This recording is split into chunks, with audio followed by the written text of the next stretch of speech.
add a payment method to your account. This is going to be used for making dining reservations, especially if I am making those for you. You're going to want to have this payment method stored.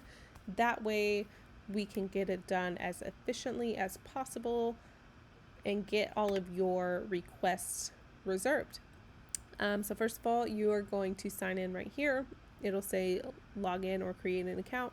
You want to log in, then you'll come right over here to MyDisneyExperience and down to profile. Once you click that, this is where you're going to be.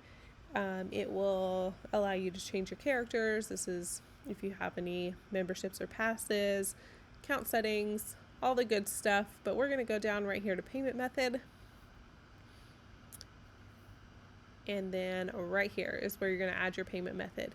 Again, this card is going to be used for your dining reservations, so you're going to want to be sure and use an updated card, one that you don't mind those charges going to. Of course, this is just to hold your dining reservation, and then of course when you actually dine in, you can choose another payment method. So this doesn't necessarily have to be the card that you want to pay all of your things with, but it very well could be. And then if you decided to purchase a magic band, you can actually set up a pin here. And this way you can use your magic band for things like merchandise, food, whatever. You can use your magic band instead of carrying a card around, and you would use that 4-digit pin. Whoever has access to the pin can charge things to your account. So just make sure you give that number out sparingly.